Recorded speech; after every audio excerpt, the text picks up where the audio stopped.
Game changer pre release event తర్వాత road ప్రమాదంలో చనిపోయిన చరణ్ మణికంఠ కుటుంబ సభ్యులు అవమానానికి గురయ్యారు. పవన్ కళ్యాణ్ ను కలిసే అవకాశం వస్తుందని, ఓదార్పు దొరుకుతుందని భావించిన బాధిత కుటుంబం నిర్లక్ష్యానికి గురైంది. పిఠాపురం వచ్చిన పవన్ కళ్యాణ్ తమను పట్టించుకోలేదని బాధిత కుటుంబ సభ్యులు చెబుతున్నారు. తమను పిలిపించి అవమానించారని ఆవేదన వ్యక్తం చేస్తున్నారు. బాధిత కుటుంబం నుంచి మరింత సమాచారాన్ని మా ప్రతినిధి శివశంకర్ అందిస్తారు. పిఠాపురం పవన్ కళ్యాణ్ సభకి అయితే తరలి వెళ్లారు. గేమ్ చేంజర్ ఈవెంట్లో రాజమండ్రి వెళ్ళి తిరిగి వస్తుండగా మృత్యువాత పడిన చరణ్ ఫ్యామిలీ మెంబర్స్, అదేవిధంగా వారి ఫ్యామిలీ అందరికీ కూడా పవన్ కళ్యాణ్ భరోసాగా నిలుస్తారని చెప్పి ఎంఆర్ఓ ఆఫీస్ నుంచి డైరెక్ట్గా ఆర్ఐ విఆర్ఓలు ఫోన్ చేసి పొద్దున్న 7 గంటలకల్లా సభా ప్రాంగణం దగ్గర ఉండాలి, నేరుగా డిప్యూటీ సీఎం మమ్మల్ని కలుస్తారని చెప్పడంతో వారు తరలి వెళ్ళారని చెప్తున్నారు. ప్రస్తుతం అయితే అక్కడికి వెళ్ళిన తర్వాత తీవ్ర నిరాశ ఎదురైంది. ప్రతిసారి తిప్పుతూ ఉన్నారు తప్ప పవన్ కళ్యాణ్ని నేరుగా కల్పించలేదు. పవన్ కళ్యాణ్ కూడా ఎటువంటి స్పందన ఇవ్వలేదు. దీనికి సంబంధించి స్టేజ్ మీద కూడా చరణ్ కోసం కానీ మణికంఠ కోసం కానీ ఒక మాట కూడా మాట్లాడలేదని వాళ్ళు ఆవేదన వ్యక్తం చేశారు. అయితే ప్రస్తుతం చరణ్ ఫ్యామిలీ దగ్గర మనం ఉన్నాం, మాట్లాడే ప్రయత్నం చేద్దాం. చరణ్ అక్క మనతో ఉన్నారు, మాట్లాడదాం. అమ్మ చెప్పండి, రాత్రి అసలు ఏ సమయానికి మీ కాల్ వచ్చింది, అసలు ఎవరు ఫోన్ చేశారు, ఎన్ని గంటలకు మీరు వెళ్ళారు? నిన్న 6:30 ఆ టైంకి వీఆర్ఓ గారు ఫోన్ చేశారండి.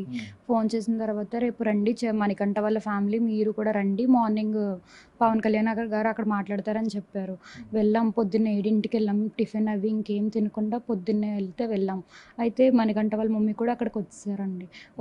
ఆవిడ ఏం తినలేదు. మేము వెళ్ళాం, పొద్దున్న 7ంటికి వెళ్ళాం, సాయంత్రం 4 వరకు అక్కడే కూర్చున్నాం. కనీసం మమ్మల్ని పిల్లలేదు, కనీసం అక్కడ ఇది ఇలా అయ్యింది, ఇలా రోడ్డు ప్రమాదం అదన్నీ చూశారు, కానీ కనీసం మా కోసం ఏం మాట్లాడలేదు. ఆ తిరుపతిలో జరిగింది కదా, 6 చనిపోయారు, అది బాధాకరణం అయింది, ఇది అని చెప్తున్నారు. మావి కూడా ప్రాణాలే కదా, మా తమ్ముడునే ఆడు తమ్ముడే కదండి. ఇలా ఒక్క మాట కూడా అనలేదండి. మేము వెళ్ళి అక్కడ మా డాడీ వాళ్ళకి కూడా అక్కడ అలాగే కూర్చున్నారండి. కనీసం చైర్లు అవి కూడా ఏమి వేయలేదు, కిందనే కూర్చున్నారు.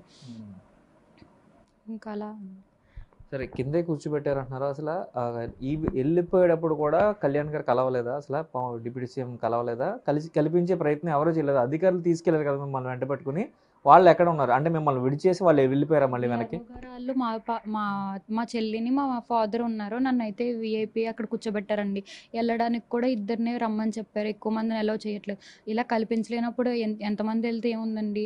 అయితే వెళ్తున్నప్పుడు గుంపులో ఇల్లు అని చెప్పారండి. ఉదయ్ భాస్కర్ గారు అయితే చెప్తున్నారు వీళ్ళకి ఇల్లు లేదంటే చూద్దాం అని చెప్పేసి వెళ్ళిపోయారు. కానీ అసలు ఏం పట్టించుకోలేదండి.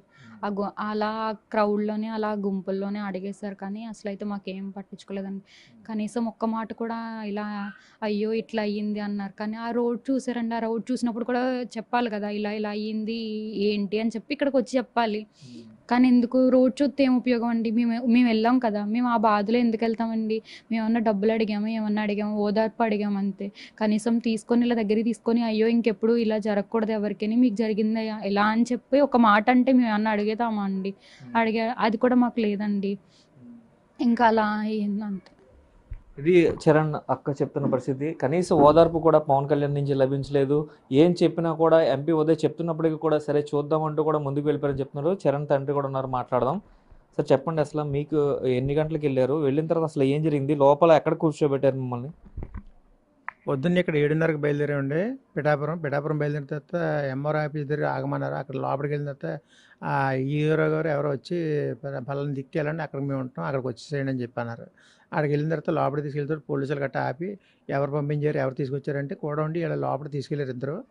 తీసుకెళ్ళిన తర్వాత మేము 4 వెళ్తే ఇద్దరు ఒకలో రావాలనేటప్పటికి సరేనే మా చిన్న పాప నేను లోపలికి వెళ్ళామండి. తర్వాత వాళ్ళు కూడా తల్లిని అలా అల్లుడు వచ్చారు లోపలికి. వచ్చిన తర్వాత లోపలికి స్టేజ్ మీద పైకి తీసుకెళ్ళి కింద కూర్చోబెట్టారు, అట్టే పక్కనే. కుర్చీ కూడా లేదు. పోన్లే, కింద కూర్చున్నందుకు కూడా మాకు బాధ లేదు. తర్వాత మళ్ళీ పవన్ కళ్యాణ్ లోపలికి రాగానే కిందకి దింపారు. కింద దింపిన తర్వాత మిమ్మల్ని పంపించేస్తాం, మీకు చెక్స్ చెప్పి మీరు ఏం మాట్లాడుకున్నారో మాట్లాడుకోవాలని చెప్పారు. వాళ్ళు చెప్పిన తర్వాత రెడీగా నుంచుంటే ఎండకాస్తుంది అలా ఇలా అని చెప్పేసి మొత్తం ఆ చివరకు తోస్తే ఆ చివరకు కూర్చోబెట్టారు. ఆ చివరి నుంచి మళ్ళీ ఈ చివరకు కూర్చోబెట్టారు. ఈ చివరకు కూర్చోబెట్టిన తర్వాత సాయంకాలం 3:30 అవుతుంది. ఇంకా మాకు పిలుపు రాలేదు పైకి రమ్మని. ఇంకా వెళ్ళిపోయే ముందు కారు అక్కడ పెట్టారు. అక్కడ పెట్టిన తర్వాత దిగేటప్పుడు లాస్ట్ మినిట్ దిగేటప్పుడు మమ్మల్ని అక్కడ తోసారు. అక్కడ తోసేటప్పుడు క్రౌడ్ ఎక్కువైపోయి బాగానే వాళ్ళ మీద పడిపోతుంటే ఉదయ్ శ్రీనివాస్ గారు అప్పుడే పలకరించి సరే మన చచ్చిపోయిన ఏలైనా అన్నాడు ఈయన పవన్ కళ్యాణ్ గారు. ఉదయ్ శ్రీనివాస్ గారు ఏమో వాళ్ళకి ఇల్లు గట్ట ఏం లేదండి, మొన్న జరిగింది ఏళ్ళని అని చెప్తే సరే చూసుకొని వెళ్ళిపోయారు అతనికి. ఇంకా అంతకంటే మనం చేసేది ఏం లేదండి, ఇంక తిట్టుకుని వచ్చేసామండి. అసలు దేనికోసం పిలిచారండి? ఇప్పుడు మీరు రావడానికి ఒక కారణం ఉంటది కదా! ఏం చెప్పి మిమ్మల్ని అధికారులు ఆ సభా ప్రాంగణం వరకు తీసుకెళ్లారు? అదే మామూలుగా ఏమీ చెప్పలేదండి. మామూలుగా అయితే పవన్ కళ్యాణ్ గారు రమ్మని కూడా చెప్పినట్టు కూడా మాకు తెలియదు. అక్కడ ఏం జరుగుతుందో కూడా తెలీదు. మామూలుగా రేపు ఆఫీస్‌కి రండి అని చెప్పారు. ఈ ఈఆర్ఓ గారు గట్టాన. ఆ తర్వాత అక్కడికెళ్ళిన తర్వాత ఈవెంట్ దగ్గర రమ్మన్నారు. అక్కడ పవన్ కళ్యాణ్ వస్తాడని అప్పుడు అనుకుంటున్నారు తప్ప, పలానా పవన్ కళ్యాణ్ మీకు ఇది చేస్తాను, అది చేస్తానని చెప్పలేదు. చెప్తారు అనలేదండి. అక్కడికెళ్ళిన తర్వాత అప్పుడు మాకు కొంచెం ఒక ఐడియా వచ్చి పవన్ కళ్యాణ్ గారు వస్తున్నారేమో, ఇక్కడ మీటింగ్ పెడుతున్నారేమో, సరే ఇక్కడికి రమ్మని ఇక్కడ మాట్లాడతారేమో మాతోటి అని మేము ఫీల్ అయ్యామాట. అంతే తప్ప పవన్ కళ్యాణ్ వస్తాడని కూడా మాకు పెద్దగా తెలియదు. అదేనండి. ఫైనల్‌గా ఏం కోరుకుంటారు సార్? ఇప్పుడు పవన్ కళ్యాణ్ వచ్చారు, వెళ్ళిపోయారు, పట్టించుకోలేదు. ఏం చెప్పాలనుకుంటున్నారు అసల? అంటే అక్కడ నుంచి మీరు తీవ్ర అసంతృప్తితో బయటకొచ్చారు. అసలు మిమ్మల్ని ఎందుకు పిలిపించాలి? ఎందుకు అవమానించాలి? అసల మాట్లాడినప్పుడు కనీసం మా వాళ్ళ పేర్లు ఎత్తనప్పుడు ఎందుకు పిలవాలి అని కూడా ప్రశ్నిస్తూ ఉన్నారు మీరు. ఫైనల్‌గా ఏం చెప్పాలనుకుంటున్నారు? అక్కడ పిలిచారు. పిలిచిన తర్వాత స్టేజ్ ఎక్కించిన తర్వాత అగో ఆళ్ళ తల్లిదండ్రులు ఏలేనండి, ఆళ్ళ పిల్లలు కూడా పోయారు అని ఒక్క హగ్ ఇస్తే సరిపోనండి. మాకు హగ్గులు కూడా ఇవ్వలేదు. ఆళ్ళు పైకి రమ్మనలేదు స్టేజ్ పైకి. అంతకంటే ఇంకా ఎక్కువ బాధపడుతున్నాం మేము. ఇక్కడ ఇంటికాడ బాధపడింది దానికంటే అక్కడ అవమానం ఎక్కువ పడ్డాం మేము. అందుకంటే ఇంకేం చెప్తాం చెప్పండి. ఇది టోటల్‌గా చూసుకున్నట్లయితే పవన్ కళ్యాణ్ సభకి పిలిచి అవమానించారు.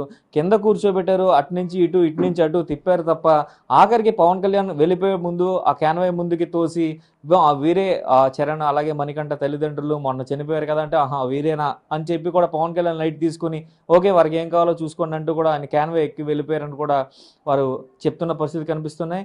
కేవలం పవన్ కళ్యాణ్ ఓదారుస్తారు, అంత పెద్ద అయినా మనకి అంత వారి ఓదార్పు ఉంటే చాలు అని మాత్రమే వెళ్ళాం. ఏది ఆశించి వెళ్ళలేదు. ఏది ఆశించి వెళ్ళలేనప్పటికీ కూడా ఎంతటి అవమానం ఎదురయ్యింది. అదేవిధంగా ఒక పక్క బాధలో ఉన్నప్పటికీ కూడా అన్ని దిగమిందుకుని ఉదయం 7 గంటల నుంచి సాయంత్రం 3:30 వరకు కూడా అదే ప్రాంగణంలో ఉన్న కనీసం తమల్ని పట్టించుకోలేదు కాబట్టి తీవ్ర అసంతృప్తి ఆవేదన గురయ్యామంటూ కూడా వీరు చెప్తున్న పరిస్థితి కనిపిస్తున్నాయి. కెమెరామెన్ రవితో శంకర్, బిగ్ టీవీ, కాకినాడ.